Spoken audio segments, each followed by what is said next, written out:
bienvenido a clase. El tema que trabajaremos hoy es sistemas acelerados. Los objetivos: construir diagramas de fuerza o diagramas de cuerpo libre, es lo mismo. 2. Comprender y aplicar las leyes de Newton. Y 3. Determinar el valor de la aceleración. El siguiente ejemplo dice lo siguiente. Un estudiante de grado décimo se desliza por un tobogán que forma un ángulo de 45 grados con la horizontal.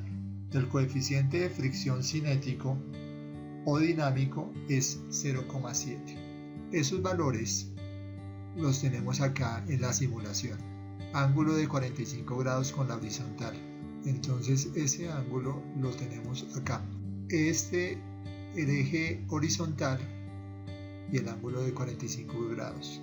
Nos dice que la aceleración gravitacional vale 9,8 metros sobre segundo cuadrado, aunque acá no trabajo con unidades de medida, las menciono, es muy importante. La masa es de 62 kilogramos y el coeficiente de fricción cinético o dinámico entre el estudiante y la superficie del tobogán vale 0,7. El objetivo del ejercicio es determinar la aceleración con la que baja el estudiante sobre el tobogán. Entonces, ¿cuánto vale esa aceleración? Eso es lo que vamos a calcular. Lo primero, ubicar los ejes. Tenemos el eje X paralelo a la superficie del tobogán, el eje Y formando ángulo de 90 grados con el eje X, y pensamos en las fuerzas que están actuando sobre el estudiante. Tenemos el peso, tenemos la fuerza de rozamiento, en este caso una fuerza de rozamiento cinética o dinámica, es una fuerza que se opone al deslizamiento del estudiante sobre el tobogán, y tenemos una fuerza normal. Sabemos que esa fuerza se divide en dos, entonces tenemos las proyecciones y ahora vamos a colocar el peso en X, que sería esta flecha azul, el peso en Y, que sería esta flecha en verde. Ya con esa información, con el diagrama de fuerzas hecho, que es una parte muy importante en el trabajo que ustedes deben realizar, vamos a pasar a realizar los cálculos. Entonces lo primero que debemos determinar es cuánto vale el ángulo desde el primer cuadrante. Entonces para ello vamos a ubicar este ángulo de 45 grados acá en el diagrama de fuerzas. Entonces les recuerdo que ese ángulo de 45 grados se forma entre el eje vertical o el eje Y con el peso. Entonces entre el eje Y y el peso se forma un ángulo de 45 grados. Y ahora lo que vamos a hacer es medir el ángulo desde el primer cuadrante. Entonces ese ángulo vale 315 grados. ¿Por qué? Entonces tenemos de acá hasta este lado 90 grados, de aquí hasta acá 180, desde este punto hasta este lado sería 270 grados, pero como el vector peso de la flecha amarilla no termina exactamente en 270 grados, sino que tenemos que añadirle los 45 grados que tenemos acá. Entonces nos queda 270 más 45, nos daría un ángulo de 315 grados. Bueno, ese ángulo lo voy a colocar para empezar a hacer los cálculos. Entonces beta vale 315 grados. Con la información que tenemos podemos calcular el peso. Entonces el peso es la masa multiplicado por la gravedad. Perdón, voy a quitar el eje Y para que no se... Entonces el peso es masa por gravedad. Entonces la masa vale 62, la gravedad vale 9,8, 62 por 9,8, hago la multiplicación y eso me da 607,6 newtons, porque multiplicamos kilogramo por metro sobre segundo cuadrado y el resultado de la multiplicación es newtons, la fuerza se mide en newtons. Ahora, como ya tenemos el ángulo de 315 grados, podemos determinar las componentes del peso. Entonces el peso en X es igual a la masa por la gravedad por el coseno de beta. Observen acá que es beta, 315 grados. No trabajo con 45, sino con 315. Hago la multiplicación y el resultado me da 429,6 newtons. Esto que estoy haciendo ustedes lo pueden verificar con su calculadora. ¿Cómo se hace la cuenta? Entonces, masa por gravedad, o sea, 62 kilogramos por 9.8 metros sobre segundo por el coseno de 315 grados y eso da 429.6. Lo siguiente es calcular el peso en Y. Entonces tenemos que el peso en Y es 429,6, que sería masa por gravedad por el seno del ángulo. Y observemos acá, bueno, entonces tenemos el peso en Y, que sería la flecha verde, el peso en X, que sería la flecha azul.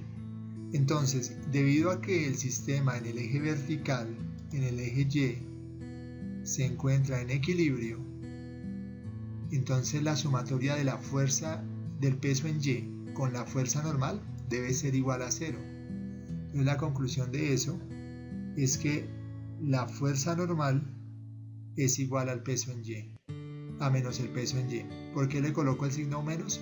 Porque el peso en Y está en la parte negativa, o sea, el peso en Y nos dio con valor negativo, menos 429.6, mientras que la fuerza normal es de signo positivo porque está en la parte positiva del eje Y.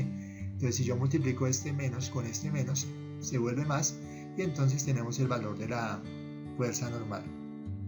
Entonces la fuerza normal tendría un valor de 429.6, pero en este caso ya positivo, 429.6 newtons.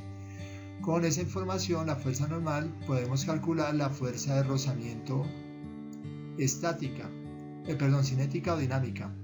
Entonces esa fuerza de rozamiento la calculamos multiplicando el coeficiente de rozamiento, que vale 0,7 por el peso en Y. Entonces la fuerza de rozamiento es 429 por el peso en Y. Y el valor de esa fuerza de rozamiento es menos 300.7 newtons. Entonces observemos acá que esa fuerza de rozamiento está actuando hacia el lado izquierdo del eje X, o sea, esa fuerza es negativa. ¿Listo? Lo siguiente que vamos a hacer es determinar con esa información el valor de la aceleración del sistema. Entonces empezamos con lo siguiente. Entonces miremos, en el eje Y la sumatoria de fuerzas es igual a 0, pero miremos en el caso del eje X. Entonces tenemos en el eje X un peso en X que vale 429,6 y tenemos una fuerza de rozamiento en el eje X que vale 300. Como 429 es más grande que 300, entonces tenemos una fuerza resultante que actúa hacia la derecha. Eso quiere decir que esta persona se va a acelerar, se va a mover cada vez más rápido. Entonces, bueno, miremos cuánto valdría esa aceleración. Entonces, empezamos sumando las fuerzas. Entonces decimos que el peso en X más la fuerza de rozamiento es igual a otra fuerza. Entonces, masa por aceleración es fuerza. Esa es la segunda ley de Newton. Fuerza es igual a masa por aceleración. Entonces acá lo que estoy diciendo es que al sumar las fuerzas que están actuando en el eje X, la suma de esas fuerzas me da otra fuerza. Y esa fuerza la puedo escribir como masa por aceleración. Eso que está escrito de esa manera ahí, lo puedo escribir de la siguiente manera. Es decir, el masa por aceleración lo paso para el lado izquierdo y el peso en X y la fuerza de rozamiento lo paso para el lado derecho. Entonces, ¿eso para qué lo hago? Pues para después pasar esta masa que está multiplicando a dividir, que es lo que hago en el siguiente paso. El masa multiplicando pasa a dividir. Ahora, ¿qué hago? Sumo estas dos fuerzas y lo divido entre la masa. Y de esa manera obtengo el valor de la aceleración del sistema. Y el valor de la aceleración es 2,1. ¿2,1 qué? La aceleración me debe dar en metros sobre segundo cuadrado. Entonces la aceleración acá debe ser 2,1 metros sobre segundo cuadrado. Entonces tenemos el peso en X, 429,6. Le sumo menos 300.7. Es decir, resto 429 menos 300.7 y eso lo divido entre 62. El resultado de esa división es 2,1 metros sobre segundo cuadrado. Eso significa que la persona va a aumentar su velocidad en 2,1 metros sobre segundo cada segundo. Supongamos ahora lo siguiente. Tenemos un bloque y este bloque está apoyado en un plano inclinado que forma un ángulo de 22 grados con la horizontal. Entonces, lo que voy a explicar en esta parte es cómo se mide el ángulo desde el primer cuadrante. haciendo como recordariza algo que ya habíamos trabajado. Entonces tenemos el eje X, tenemos el eje Y, dibujamos las fuerzas que actúan sobre el sistema, entonces la fricción, tenemos la fuerza normal, tenemos el peso en X, tenemos el peso en Y, y bueno, también nos dice que el ángulo que se forma con la horizontal es de 22 grados, ese ángulo lo represento acá, ese ángulo se lleva acá también a donde está el diagrama de fuerzas y se forma entre el vector rojo y el eje Y, el eje vertical. Entonces ese ángulo también vale 22 grados, acá está colocado, miren, esa pequeña abertura ahí vale 22 grados. Y para medir el ángulo desde el primer cuadrante, entonces tenemos acá cuadrante 1, cuadrante 2, cuadrante 3 y cuadrante 4. Entonces de acá a acá 90, 180, y si fuéramos de línea punteada tendríamos 270 en total. Pero observamos que el vector rojo está antes de 270, entonces ¿qué tenemos que hacer? 270 restarle 22, y entonces el ángulo sería de 248 grados. Bueno, el trabajo que debes realizar consiste en la solución de dos ejercicios. El ejercicio 1 dice lo siguiente: una niña de masa 35 kilogramos se desliza por un tobogán que forma un ángulo de 37 grados con la horizontal, como lo muestra la figura. Observen la imagen. Si el coeficiente de fricción cinético entre la niña y el tobogán es 0,4 y la aceleración gravitacional es de 10 metros sobre segundo cuadrado, realizar el diagrama de fuerzas sobre la niña. O sea, el diagrama de fuerzas tal y cual como se explicó en la simulación, el dibujo de las fuerzas, de las flechas. Número 2. Determinar el valor del ángulo medido desde el primer cuadrante, cuánto vale beta. Tercero, determine los valores de las componentes peso en X, peso en Y, la fuerza normal y la fuerza de fricción, en este caso la fuerza de fricción cinética. Y 4, cuál es el valor de la aceleración con la que baja la niña por el tobogán. El segundo ejercicio es similar, el único cambio es que la aceleración gravitacional ya no vale 10, sino vale 9,8 metros sobre segundo cuadrado. Lo otro diferente es que la orientación del plano inclinado cambió con respecto al anterior. Les deseo éxito en su trabajo.